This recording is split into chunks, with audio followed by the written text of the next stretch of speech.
Eh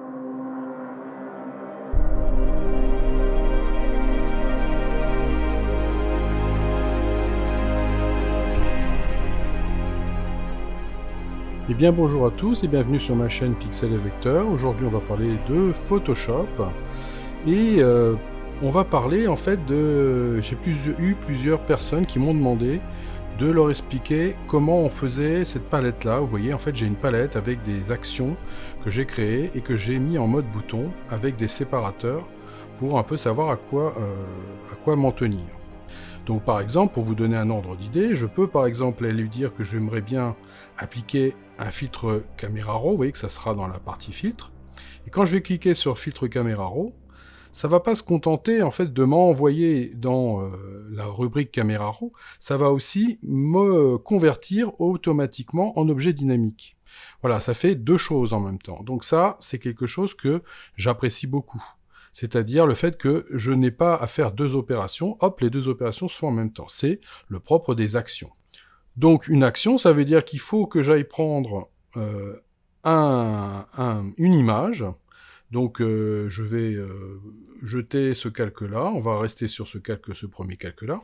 Je prends une image, n'importe laquelle, ça n'a aucune importance. Il va falloir que je crée mon action, que je joue ce que je veux faire avec cette action, et à partir de là, elle va s'enregistrer. Donc, première chose à faire, si vous n'avez pas le bouton des actions dans votre espace de travail, vous allez dans Fenêtre, vous allez chercher Action ici, ou bien, moi je vais le chercher ici, il est tout à fait en haut, et j'ai toutes mes actions qui apparaissent ici. Et je vais commencer par lui dire que je voudrais créer une nouvelle action.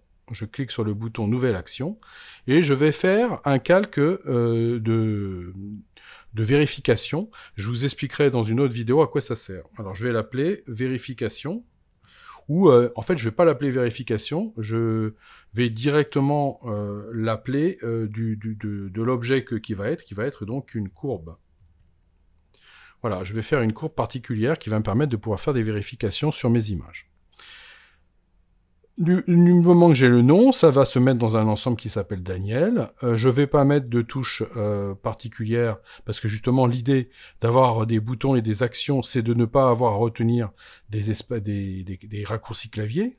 Je vais avoir des noms véritables. Donc ici, je vais venir lui dire ça par contre que je voudrais avoir une couleur particulière. Je vais lui mettre du violet. Parfait. Et à partir du moment où je vais faire enregistrer, tout ce que je vais faire va être enregistré. Vous avez pu remarquer que tout à fait en bas dans mon panneau action, j'ai courbe qui est apparue ici. Et j'ai un petit rond rouge qui me dit que ça y est, ça enregistre. Donc l'idée, c'est d'aller chercher un calque de réglage qui va s'appeler courbe, d'installer ce calque de réglage ici, et de venir faire des courbes un peu bizarroïdes. Vous allez voir, elles vont être très bizarres, mais vous inquiétez pas, il y aura une idée. Voilà, je vais faire une courbe comme ça en zigzag. Je vais la remonter un petit peu comme ça. Voilà. Voilà. Ces courbes-là vont nous permettre, on verra ça dans une autre vidéo, justement de pouvoir contrôler mon image, de trouver les poussières, de faire plein de choses dont je vous parlerai plus tard. Mais en attendant, vous voyez, cette courbe, je vais l'enregistrer une bonne fois pour toutes pour ne pas avoir à la refaire à chaque fois. Donc une fois que j'ai fait cette courbe-là, eh j'ai plus qu'à arrêter voilà, mon action. Voilà, ça suffit. J'ai ma courbe qui est ici. Très bien. Je vais donc rester sur cette courbe-là. Bon, maintenant, mon image ne me sert plus à rien, ça n'a qu'une importance, je l'effacerai plus tard. Et dans mon menu Action, ici, vous voyez, regardez qu'est-ce que je fais, je vais me mettre en mode bouton.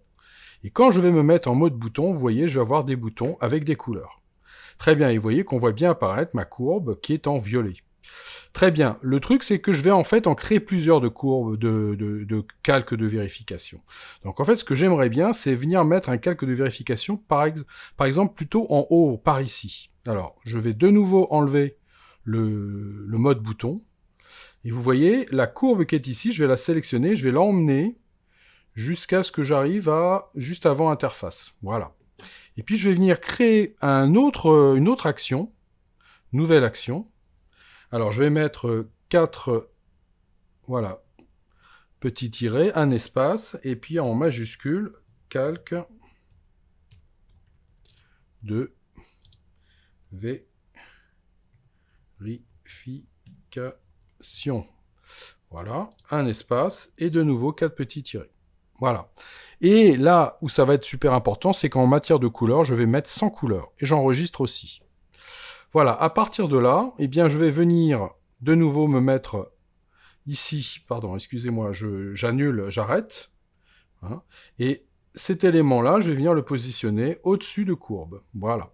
Maintenant, si je passe en mode bouton, vous voyez que je vais avoir calque de vérification de procédure et un premier calque qui est ici et qui va être une courbe. J'en mettrai d'autres, donc j'aurai plusieurs éléments.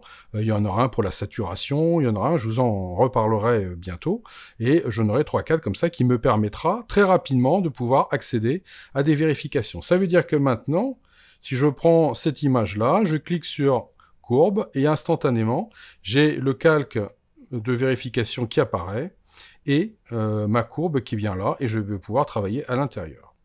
Voilà, et vous voyez que je vais avoir ce panneau d'action qui est très intéressant, que je garde en permanence en mode bouton. Évidemment, en mode bouton, vous ne pouvez rien faire, vous ne pouvez qu'appuyer sur les boutons. Mais on peut avoir des actions assez complexes, comme par exemple la séparation de fréquences. Vous voyez, c'est juste un bouton, alors qu'il y a pas mal d'étapes pour arriver à faire une séparation de fréquences. Le gris 50% en incrustation et bien d'autres. Enfin, je vous en parlerai au fur et à mesure de l'année. Mais voilà, ça nous permettra d'enregistrer des actions. Et dans certains cas, il peut être très utile de ne pas mettre le panneau des actions sur le côté droit, mais on peut aussi aller le mettre en dessous. Ça peut avoir un intérêt. Vous voyez, il faut attendre que j'ai un tiret bleu. Et à partir de là, vous voyez, je vais descendre voilà, cet élément jusqu'en bas. Et je vais avoir comme ça des boutons qui sont en bas. Alors bon, c'est vrai qu'il faudrait que je réagence évidemment mes boutons de manière à ce qu'ils soient un petit peu plus lisibles, parce que là vous voyez qu'ils ne sont plus dans le bon ordre, mais évidemment les réagençant, ça peut être aussi très intéressant d'avoir les boutons en bas et non pas sur le côté. Libre à vous. Moi personnellement, je les ai intégrés dans un espace de travail que je vais par exemple ici réinitialiser, et ce qui fait qu'ils vont venir se repositionner ici, sur le côté, et bon, ça me va très bien. Voilà, ben écoutez, j'espère que je vais faire des émules. Je trouve que c'est vraiment une façon de travailler qui me fait gagner du temps, qui me permet de pouvoir comme ça enregistrer un certain nombre d'actions assez répétitives et qui me permet de gagner en productivité. Mais c'est surtout, c'est pas tellement la notion de temps, c'est la notion de fluidité dans le travail. Le travail est beaucoup plus harmonieux et se passe sans avoir à quitter l'image des yeux. Eh bien, n'hésitez pas à vous abonner à ma chaîne si ça n'est pas déjà fait, et je vous dis à bientôt pour de nouvelles aventures sur Pixels et Vecteurs.